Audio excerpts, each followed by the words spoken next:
une amie qui aurait aimé avoir un clown hypersensible. C'était un bûcheron de ouf, quoi. Une bûcheronne, je sais pas, c'est même pas sûr si c'était une bûcheronne ou un bûcheron. Mais pareil, c'était intenable de la regarder tellement ça nous faisait rire et qu'on sentait que ça visait sur une zone d'elle qu'elle refusait, quoi. Donc salut, je suis Charlie de la compagnie du U, je suis artiste, metteur en scène et pédagogue spécialisé en clown de théâtre. Et aujourd'hui, je voulais aborder la question de est-ce qu'on choisit son clown. Hein, il y a beaucoup cette notion de trouver son clown, de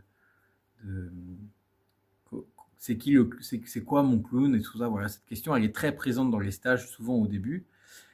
Et en fait, assez régulièrement, je me retrouve avec un paradoxe. C'est-à-dire que je me retrouve avec des personnes qui adoraient être, je sais pas, clown chaman, clown poète, clown, et puis en fait, ils se retrouvent avec un clown très ogre, avec un clown très sorcière, avec un clown très, voilà, bien en décalage avec ce qu'ils aiment. Même un clown princesse, j'ai une petite pensée pour quelqu'un qui se reconnaîtra.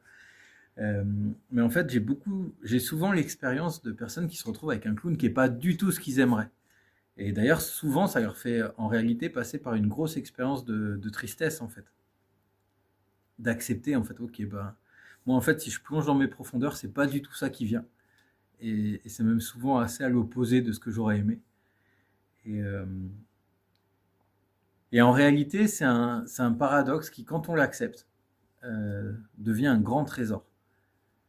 J'ai en tête une personne là qui avait vraiment un thème qui avait la thématique un peu du vieillissement, de l'acceptation de la mort, là, qui était très active pour elle. Et vraiment, dès que j'appuyais sur le petit bouton, j'avais des images qui me venaient. Ah, je sentais que ça lui plaisait pas du tout. Et puis, au bout d'un moment, avec Soline, ma compagne, on lui a proposé un costume vraiment très clairement dans le thème de, ok, ambiance mémé, vamp, un peu acariâtre. Et là, mais alors la furie, quoi. La furie, elle est devenue, mais en fait, on pouvait la regarder pendant des heures, c'était incroyable. Et il y avait tout un truc, tout un monde qui s'est ouvert avec un imaginaire qui s'est ouvert. Et quand elle passait devant nous, on n'en pouvait plus, quoi, de rire, mais quelle folie. Et ça, je l'ai eu avec, pareil, une amie qui aurait aimé avoir un clown hypersensible. C'était un bûcheron de ouf, quoi. Une bûcheronne, je sais pas, c'est même pas sûr si c'était une bûcheronne ou un bûcheron. Mais pareil, c'était intenable de la regarder tellement ça nous faisait rire et qu'on sentait que ça visait sur une zone d'elle qu'elle refusait, quoi. Et j'en ai plein des exemples comme ça. Et je crois il y a quelque chose de cet ordre qui se joue avec le clown. Alors bien sûr, on peut choisir d'incarner qui on veut. Par contre, il y a certains archétypes qui nous font toucher à une expérience magique, où il suffit de mettre le nez, de plonger dedans, et paf, il se passe quelque chose. Et, et je crois que l'art du clown, il a beaucoup à voir avec accepter ces parts-là en nous qu'on n'aime pas forcément.